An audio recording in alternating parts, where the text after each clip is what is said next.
E aí, galera? Tudo sussa? Santos na voz. Já pararam para pensar que a Bíblia, além de ser um livro sagrado para muita gente, também tá cheinha de histórias e detalhes curiosos que quase ninguém sabe? É tipo um baú da vovó, abarrotado de mistérios, segredos e informações que, vamos combinar, às vezes parecem até coisa de malhação, né? Mas é exatamente isso que a gente vai desvendar nesse vídeo. Preparei um intensivão com 10 fatos e curiosidades bíblicas que, na moral, vão te deixar de cabelo em pé. Algumas coisas são tão absurdas que você vai até jurar que inventaram um Photoshop para a Bíblia também. Ha, ha, ha. Então, se preparem para descobrir coisas que vocês nunca imaginaram sobre esse livro mais antigo que o tempo. Já deixa aquele like abençoado para dar aquela força, se inscreve no canal se ainda não for inscrito e bora começar essa aventura bíblica. Se você achava que algum livro do Harry Potter, Game of Thrones ou até mesmo a saga Crepúsculo eram os campeões de venda, segura essa marimba. A Bíblia, meus amigos, é a rainha absoluta dos best-sellers mundiais. Isso mesmo, desde que o cara lá, o Gutenberg, teve a ideia de Jerico de imprimir a belezura pela primeira vez lá no século XV, ela nunca saiu do topo das paradas de sucesso. E quando digo sucesso, não tô falando de vendinha de esquina não. Já estamos falando de mais de 5 bilhões de Bíblias vendidas no mundo inteiro. É Bíblia para dar e vender, minha gente. E o mais impressionante é que ela foi traduzida para mais de 3.000 idiomas. É a prova de que a palavra chega em qualquer lugar do planeta. Imagina só a quantidade de gente que já leu, estudou, debateu, concordou, discordou, se emocionou, se indignou, enfim, viveu uma novela mexicana com esse livro. É uma influência cultural e histórica inegável. E o mais incrível é que ela continua mais popular que coxinha na feira. É tipo o flashback dos livros, nunca sai de moda e sempre lota os auditórios. Se você ainda não leu, fica a dica, porque pelo visto, a Bíblia não é só um livro religioso, é um fenômeno cultural que é mais antigo que andar para frente. E aí, já pensou em ler a Bíblia inteirinha para encontrar o menor versículo? Não precisa, eu te conto qual é. 2 palavrinhas que carregam um drama digno de novela das 9. Jesus chorou. Isso mesmo, João, no capítulo 11, versículo 35 do seu Evangelho. Foi direto ao ponto e, com apenas 2 palavras, descreveu um momento de partir o coração na história bíblica.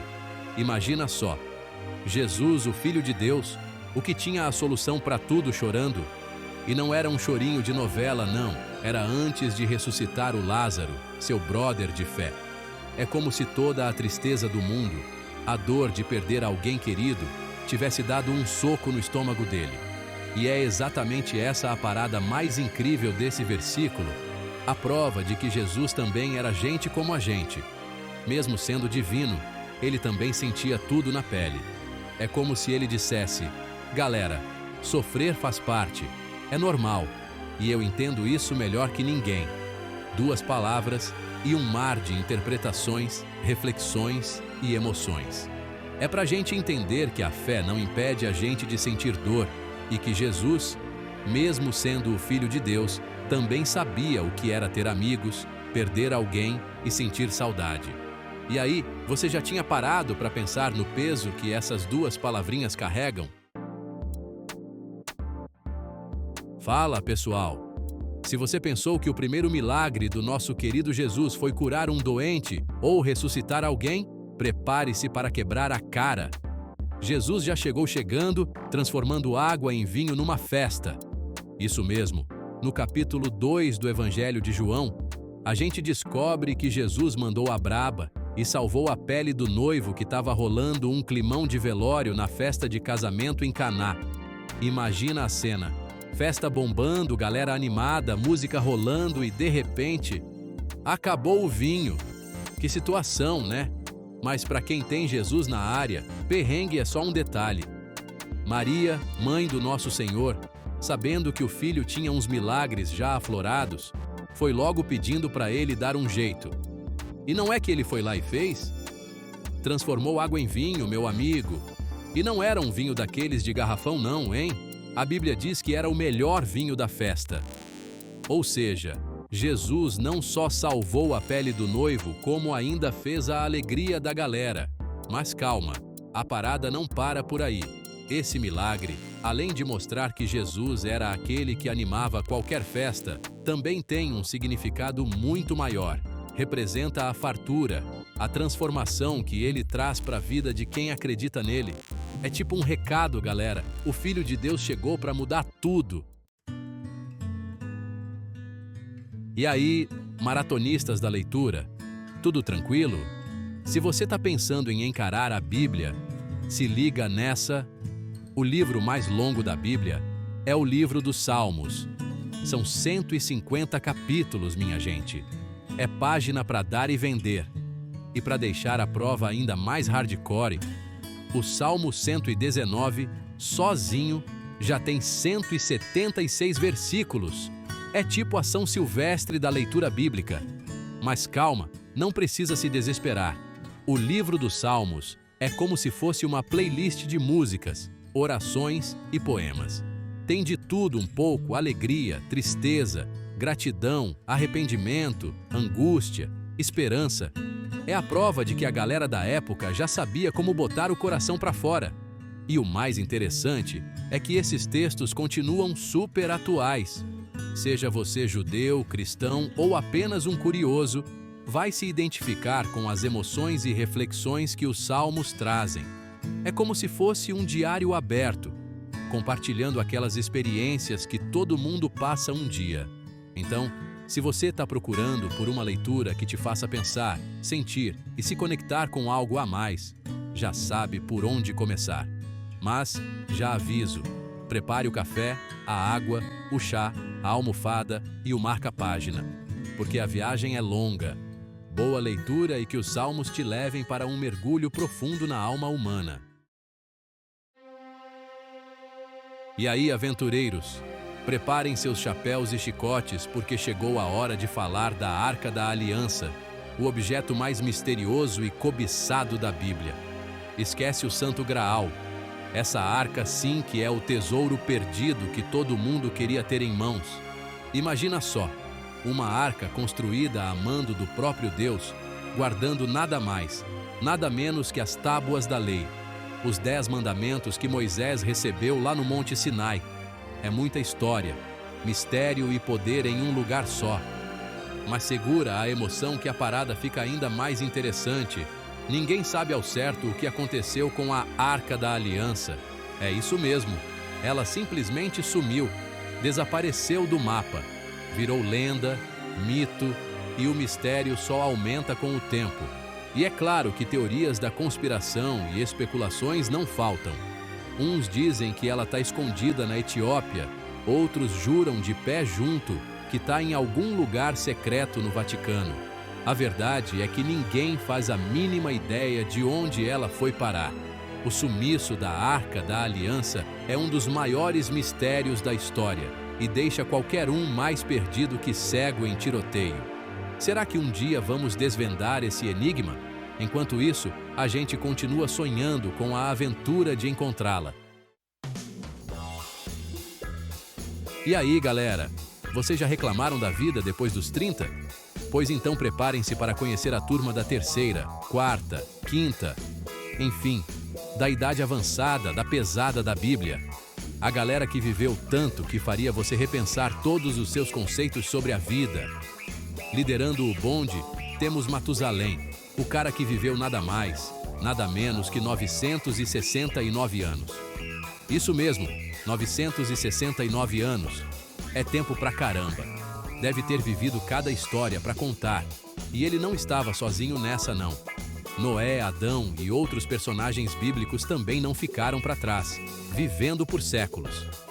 É claro que a gente fica aqui se perguntando como raios eles conseguiam viver tanto tempo. Será que era a dieta à base de produtos naturais? Ou talvez a ausência de internet e redes sociais que deixava a vida mais tranquila? A verdade é que a Bíblia não entra em detalhes. deixando a gente aqui mais curioso que a vizinha da fofoca. Alguns estudiosos acreditam que esses números são simbólicos, representando a sabedoria e a importância desses personagens. Outros defendem que a longevidade era pura realidade na época, resultado de um clima diferente e uma genética privilegiada. Seja como for, a longevidade dos patriarcas bíblicos continua sendo um mistério intrigante. Será que um dia a ciência vai desvendar o segredo da juventude eterna?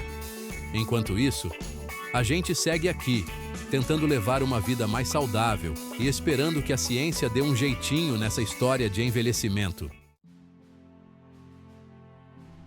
E aí, poliglotas e curiosos de plantão, vocês já se perguntaram por que existem tantas línguas diferentes no mundo? Se você pensou em globalização, migrações e evolução cultural, acertou na mosca. Mas a Bíblia, meus amigos, tem outra explicação. Uma história épica e um tanto quanto curiosa sobre a Torre de Babel. Segundo o livro de Gênesis, a galera da época resolveu construir uma torre tão alta que chegasse até o céu.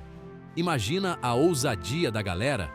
Era tipo o Cristo Redentor da antiguidade.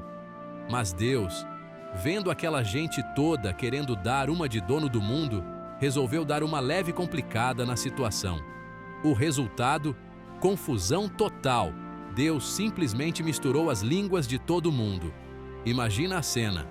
Um falava grego, outro aramaico, outro hebraico. Ninguém mais se entendia. A comunicação virou uma Torre de Babel. E assim, a Torre de Babel, que era para ser um símbolo de união e poder, se tornou um grande exemplo de como a falta de comunicação pode levar tudo para o buraco. É claro que, levando em consideração a ciência e a história, a gente sabe que a origem das línguas é bem mais complexa do que isso. Mas a história da Torre de Babel serve como uma metáfora interessante sobre a importância da comunicação e da diversidade cultural. É um lembrete de que, apesar de nossas diferenças, precisamos encontrar maneiras de nos conectar e construir pontes de diálogo. Capítulo 8. Título: A Bíblia já sabia. A Terra é redonda. E aí, galera que curte astronomia e história, preparem-se para uma viagem no tempo, muito antes de Galileu, Copérnico e outros gênios da ciência que revolucionaram nossa visão do cosmos. Você sabia que a Bíblia, isso mesmo, a Bíblia, já falava da Terra redonda muito antes desses caras? Pode parecer loucura, mas no livro de Isaías, capítulo 40, versículo 22, a gente encontra a seguinte frase: Ele está assentado sobre a redondeza da terra. É isso mesmo, redondeza da terra. E aí, quem vai dizer que a galera da época não era antenada? É claro que essa frase não tinha o mesmo significado científico que tem hoje. Naquela época, a ideia de uma terra redonda ainda era motivo de muita discussão. Mas o fato é que a Bíblia, mesmo sendo um livro religioso, já trazia em suas páginas uma descrição que se aproximava da realidade científica que só seria comprovada séculos depois. Isso nos leva a pensar: será que a Bíblia escondia outros segredos sobre o universo que ainda não desvendamos? Será que a gente está interpretando tudo errado? A verdade é que a Bíblia, assim como outros livros antigos, está cheia de simbolismos, metáforas e mistérios que ainda não foram totalmente decifrados. Capítulo 9. Título: Animais falantes. A Fazenda da Alegria Bíblica. Preparem-se para entrar no mundo animal da Bíblia, porque a história que eu vou contar agora é digna de um. Que história é essa, santos? Isso mesmo, meus amigos, na Bíblia, até os bichos têm voz. É isso mesmo. Esquece os desenhos animados da Disney, porque na Bíblia, a conversa com os animais era real. A história mais famosa, é claro, é a da cobra falante que convenceu Eva a dar uma mordidinha na maçã proibida lá no Jardim do Éden. Quem nunca caiu na conversa de um animal falante, não é mesmo? Mas calma, que a prosa não parava por aí. Teve também a jumenta do Balaão, que, cansada de apanhar, resolveu dar uma lição de moral no dono e alertar sobre a presença de um anjo no caminho. Imagina a cara do Balaão. Oi, é você falando comigo? Mas você é só uma jumenta. Essas são apenas algumas amostras de como a Bíblia usa animais falantes para transmitir mensagens importantes. É claro que a gente sabe que na vida real, os bichos não falam, ou será que falam? Mas essas histórias nos convidam a refletir sobre a nossa relação com a natureza e com todas as formas de vida. Afinal, quem nunca quis ter uma conversa séria com seu cachorro ou gato? Quem sabe a gente descobre que eles têm muito a nos ensinar.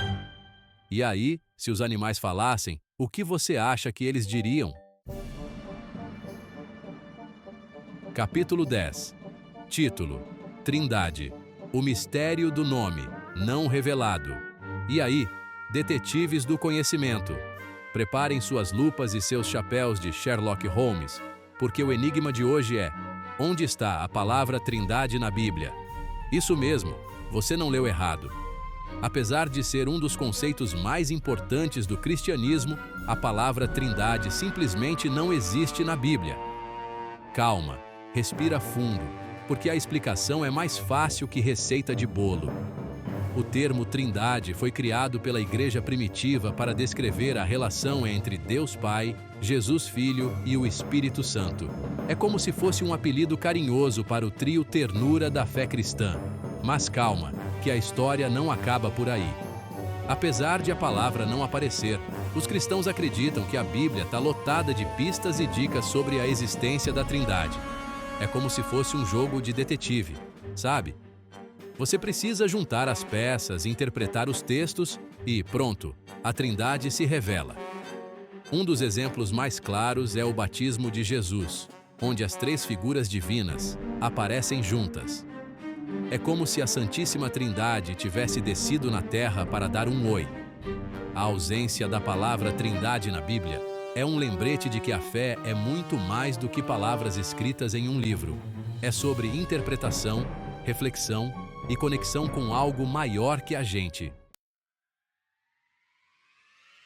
E aí, aventureiros da fé, chegamos ao fim da nossa expedição por 10 curiosidades bíblicas que, vamos combinar, deixaram a gente de queixo caído, né?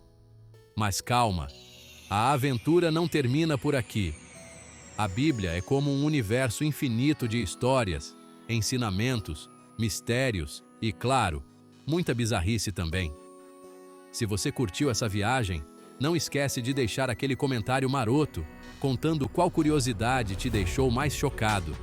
E claro, compartilha esse vídeo com a galera para que eles também possam embarcar nessa viagem alucinante pelo mundo bíblico. E fiquem ligados, porque em breve a gente volta com mais descobertas, mistérios e bizarrices do mundo da história, da ciência e da cultura pop. Até a próxima, pessoal!